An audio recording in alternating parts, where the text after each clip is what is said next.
Wasn't it a few weeks ago that I was complaining about not having enough plugins, like that it's like plugin release drought or something? Now it's the opposite way around. Like new plugins come out, it feels like every day, and I do not have the time to review, edit, and also have a consistent release schedule to cover them all. So by the time you're watching it, it's already a few weeks ago that Baby Audio has released a Crystaline, which is their reverb plugin. So yeah, let's take a look.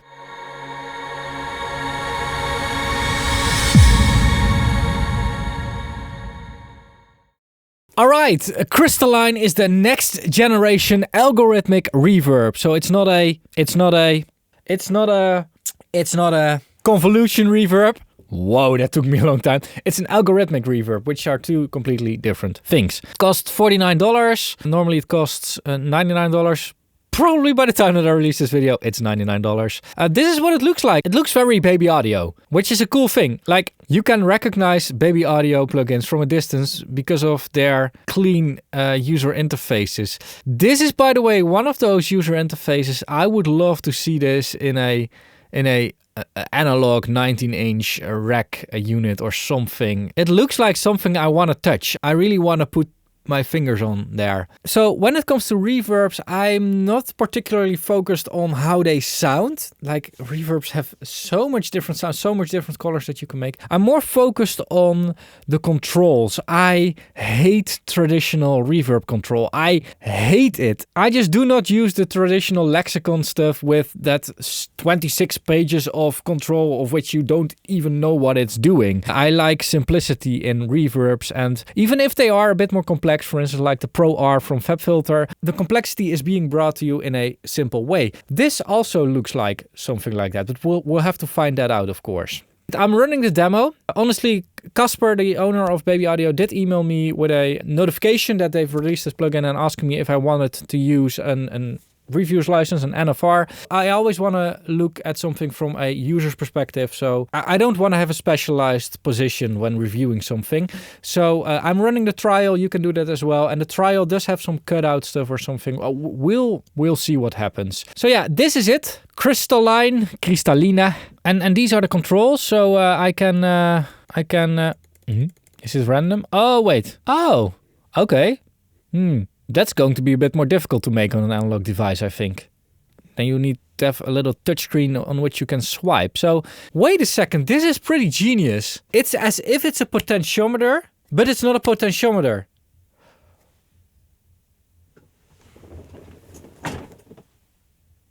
Whoa!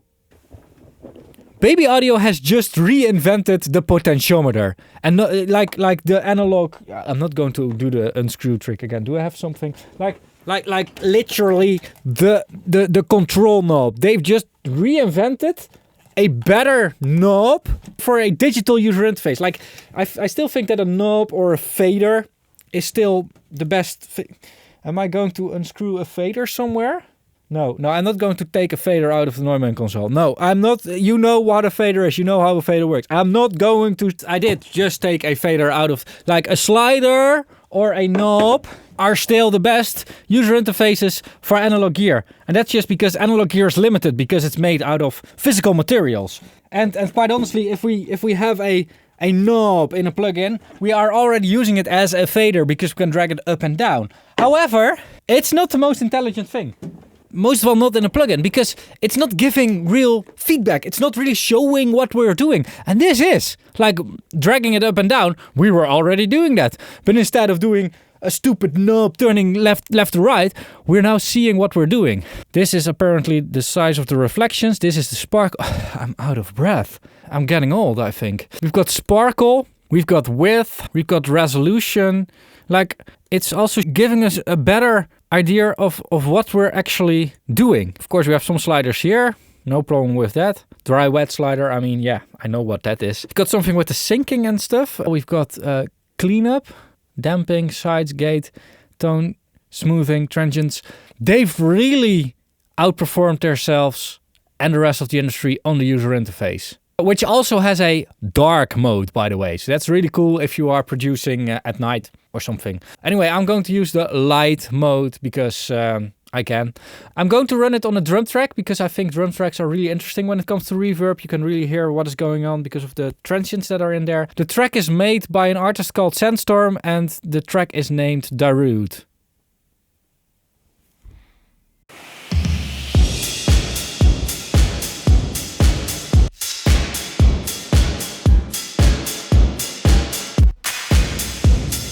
Wow.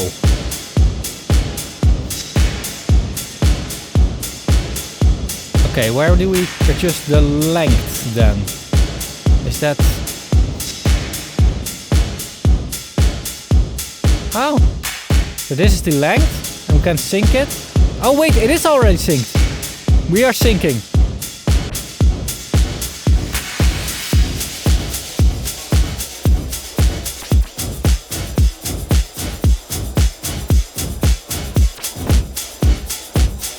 This is by far already the coolest feature in this plugin, and I think, I mean, are there other plugins that can do this? Cool!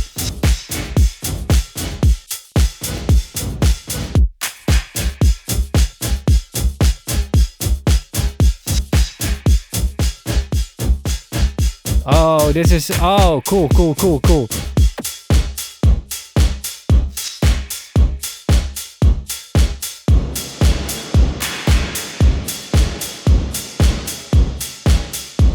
This is really a good idea to have your tail not in milliseconds but in bars or in beats or in eighths or sixteenths.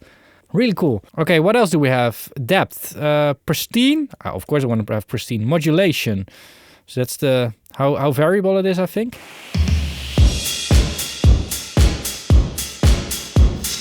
So you can also make it sound really cheap, which is sometimes really nice on.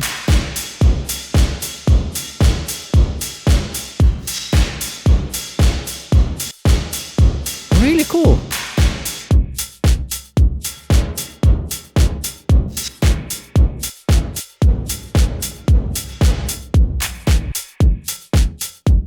Oh, you can adjust both. Oh, wait. So you can click left for the high pass and right for the low pass. Needs a little bit of getting used to, but it's also self-explanatory. Okay, stereo width and gating. That's a lot of gating, but that's demo gate.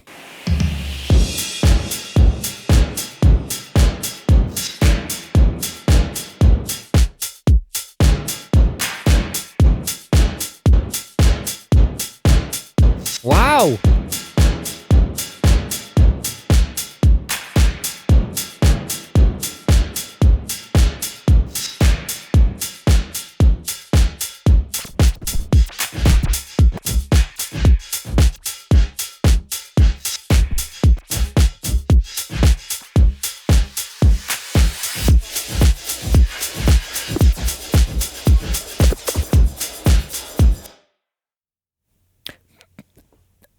Do I still need to say anything? I mean, this is great. This is great. And what I'm saying yet again with this reverb is that it's all about the controls. It's not necessarily about the algorithm or the sound. I mean, you can make the greatest sounding reverb plugin, but if it's impossible to control, if the controls do not create any inspiration or create an easy path from the idea in your head towards it coming out of your speakers. If it doesn't do that, then f your algorithm. I mean, you need to have control. Like, I'm bitching a lot about user interfaces, but one of the places where it's the most important is really the reverb. And Baby Audio has really outdone itself by basically reinventing an analog control. Yeah, I really did screw out the fader. Yeah, I did. Now I have to put it back in. I actually damaged my desk doing it in the process. So I'll never forget recording this video. So yeah, really nice plugin. They have a demo, which is not the most obvious thing nowadays, but they have a demo and you can check it out. I will link to it in the description down below. In terms of disclosure, I am in contact with Baby Audio. I've actually had a conversation with one of their developers a while back over email, and it was basically just me picking his brain, figuring out certain technical things. And we also had a very interesting discussion about what is actually inaudible and what is actually not having any artifacts. Like, it really went a bit philosophical. However, I'm not being paid by them or whatever, and Baby Audio just only notified me about this plugin after the release as well. No embargo stuff or whatever. So yeah, everything that I was saying was my complete, honest, independent opinion. And if you appreciate that and want to support that, you can do that by using my affiliate link. I'll link Toman over here and Sweetwater over here. And if you need gear for your studio, buy it over there if they have it. And if you do that, you got your gear for the same price as always, but a little bit gets kicked to me, which is a really cool way to support me. You've got gear, paying nothing extra, and you're also supporting me in the process. Another way to support me is by joining the fan club on patreon.com, which I'll link over here. On Patreon, you get early access to videos, answer questions, and some other good stuff. It's all on Patreon. Last way to support the whole YouTube platform is by watching more videos. Of course, it's coolest to watch one of mine over here, but you can also watch something else, of course. I mean, no hard feelings. There will be videos linked around here by the mighty YouTube algorithm. Thanks a lot for watching. Keep pushing, and bye-bye.